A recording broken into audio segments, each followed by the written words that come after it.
Well, good day to everybody. I keep struggling with whether I want to say good morning or whatever. We're doing a little quick video here while I've got some other things going on, so I'm multitasking at the moment. But welcome to our daily encouragement channel. If you're not familiar with our channel, what we do is each day, or well, at this point, it's when we have availability. We try to do it every day. We try to provide you daily encouragement, a thought or two from a Bible verse or two or five, where we try to do our best to give you something to help you through your day. Because what I've discovered personally is living a Christian life is hard, and we need whatever kind of encouragement, whatever kind of uplifting we could possibly get. And so that's what we try to do. Um, so if you go back, you'll see that that's what a goal of our channel has been, to provide that encouragement. So today, what we're going to do is continue the series we've been discussing, which is Matthew chapter 26. Is where we're going out of. And understand, I try to keep this very practical, very what I call low level, because at this point we're not doing a Bible study, and if we do a Bible study, it may be half a verse at a time, because you can get so much out of uh, sometimes a word choice or a verb tense or a noun. Uh, what person what person is it, first person as opposed to third person, and the repetition of the language and things like that. There's a lot of different pieces to it. What I want to do is just look at it at a very surface level and provide you that encouragement. So what I've been using as a premise, a lead, a jump, so to speak, is the idea of when you are discouraged, when you are battling something, that it's easy for people to provide you encouragement or try to, and it come across as it doesn't end up being helpful, because maybe someone's coming across as if they're an expert, or they've got all the answers, and it's like, I don't want all of your answers. Or I get what you're saying, but it's just not helping me at the moment, things like that. And I said, well, who's the person that could always have the freedom, because you don't question their motives, you don't question their thought process. You sit there and know that they know what they're doing, and that's God. What's the example that He set for us in His Word when it comes to dealing with people failing you, when it comes to the idea of circumstances seeming to be against you?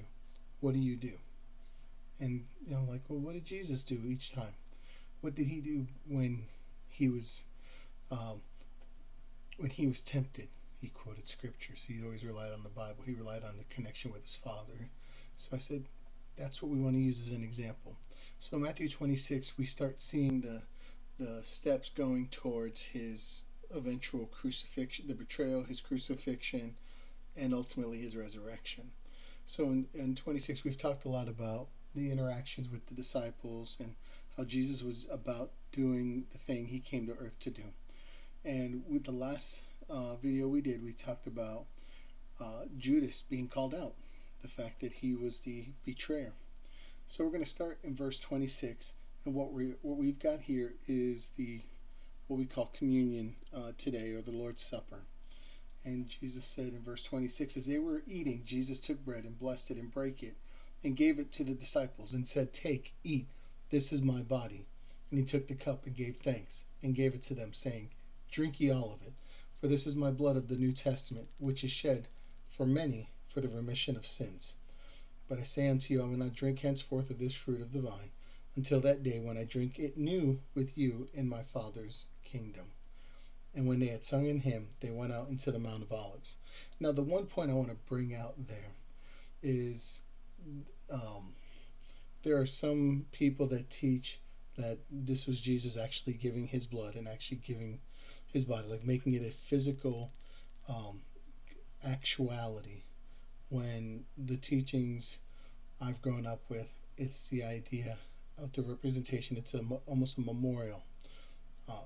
It's because you go to other passage, it talks about that, in remembrance of me. Do this in remembrance of me. It's helping you to remember. It's almost like a refresh, like a as I like to call it, a cleaning of the whiteboard. In Um, there are times where you just want that fresh start. You want to kind of get clean and start over. And in this instance, it's like the Christian that's maybe been struggling, maybe been downhearted, maybe been dealing with some issue over and over and over again. You get to that communion service, and usually, I mean, at least at our church or the churches I've been a part of, they announce it ahead of time. It's not just like surprise, we're having communion. It's planned ahead of time so that you're told, hey, as you're getting ready for this time, search your hearts, make sure your relationship with God is right, make sure you've got everything forgiven that you should have forgiven, so that you're best prepared to do the work of having that communication. In any relationship, if you're succeeding at that relationship, you're keeping your lines of communication open. You are keeping short-term accounts when it comes to offenses. You know, you're not holding on to something for years and years. You're not holding on to something for months and months. You're not holding on to something for days and days, not even hours and hours. It's like the Bible teaches, don't let the sun go down upon your wrath.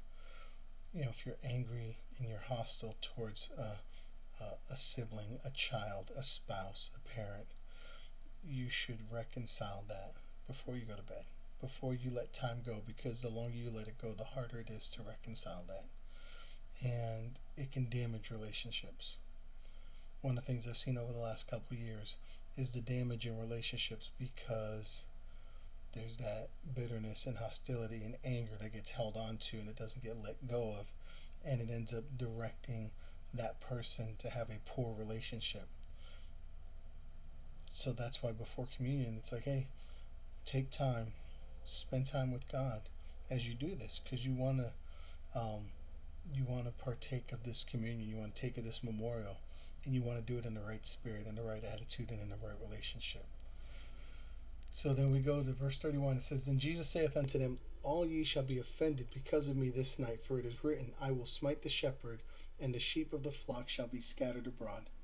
But after I am risen again, I will go before you into Galilee. So Jesus is telling them about, hey, look, it says, ye shall be offended. I had I looked up what that idea was when it said, ye shall be offended, because I don't think it means that they're going to sit there and be shocked, like, oh, I can't believe Jesus is doing this to me. And so let me get that pulled back up here for you when it talks about that idea of offended. Okay, so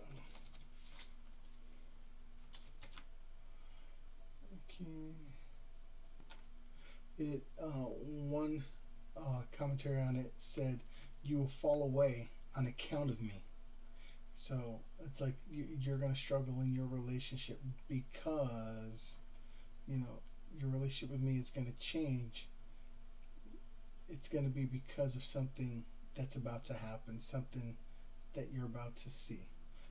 And so the idea I got out of this is, when we as Christians live how we're supposed to live, we have that right relationship with God. However, when we don't, when we're doing wrong, when we're living wrong, when we're not keeping that short relationship, what's going to happen is the things of God are going to violate us. They're going to offend us, because we're going to see where our wickedness is. We're going to see where we're failing God at. And we're going to be offended because we're basically, imagine being called out because of the wrong that you're doing. And you're called out because it's right in front of you. And you're choosing to try to ignore it. There's not a better way I can say this.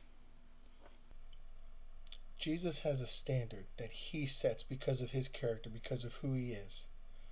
And our wrongdoing is what put Jesus on the cross. Our wrongdoing is what necessitated him going to the cross.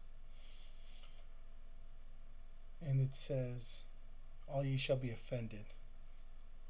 Because of me this night.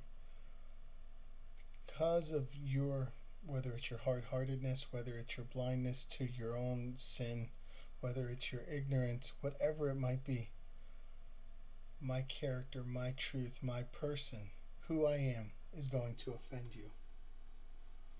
So what's the next part say? Peter, the verse we love to bring up. Peter answered and said unto him, Though all men shall be offended because of thee, yet will I never be offended. And verse 34, Jesus said unto him, Verily I say unto thee, that this night before the cock crow, thou shalt deny me thrice. Peter said unto him, Though I should die with thee, yet will I not deny thee. Likewise also said all the disciples.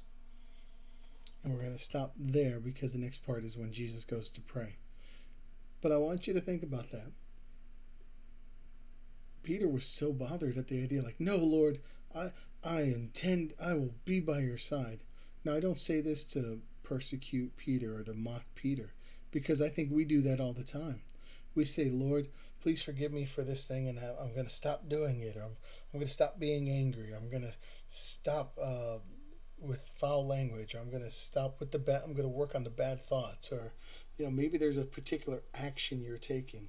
Lord, I'm trying to stop drinking. Or if you're pornography, or the music you listen to, or the movies you watch, or whatever it is. I'm not here to judge you. I'm just saying you come before God and you say, Lord, I'm going to stop this now.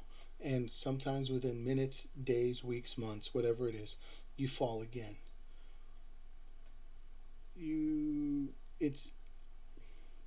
It's one thing to say, Lord, I'm going to continue to try and continue to plug forward. It's another thing to be defiant and almost ignorant of the fact that you can fall. There's a saying, but by the grace of God, there go I, when it comes to looking at a situation someone may be in. Are you that person that does that? That you're like, you know what? I'm just very fortunate, that this didn't happen to me. You look at many of things where you may get envious or honestly jealous of someone and whatever it is that they're dealing with, or the successes they have, or the lack of struggles that they have. I remember I had a friend of mine who seemed to have marriage down pat. Yeah, he and his wife were one of those couples that you just saw them and it just seemed like everything was going right for them. Everything was sunshine and rainbows. And I came to find out later on it wasn't. And now they're going through a divorce process. And I feel bad for them, but then I realized, I sat there and thought so much that they had things down that, man, I want to do things like they do. Man, I want to have the confidence that they have in their relationship. And to find out, I'm not saying this judgmentally, but I didn't know.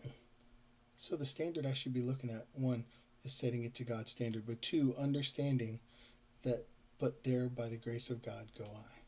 So when Jesus said that, Peter should have said, Lord, help me not to do that. Help me to be prepared when the trials come, to stand according to your word.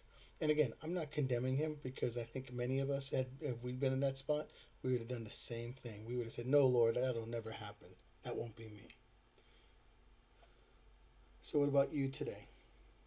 You'd be encouraged, because when we look at this, Peter, the great disciple, struggled, and God still blessed his ministry, still gave him opportunity to serve. The reason we get to have communion is because Jesus did make that ultimate sacrifice, died, was buried, and rose again. That should be our encouragement today. Thank you so much for taking the time to watch and being a part of our channel. Definitely, if you've watched this, you found us. And what I say is just make a comment, like it. If you think someone can be encouraged by it, please share it. I do this I don't want to say out of the goodness of my heart, because that almost sounds egotistical, but I do it to try to be an encouragement. And so if I have encouraged you at all, well, praise the Lord. And if you have feedback, definitely provide it. But until the next time, be encouraged and be encouraging today.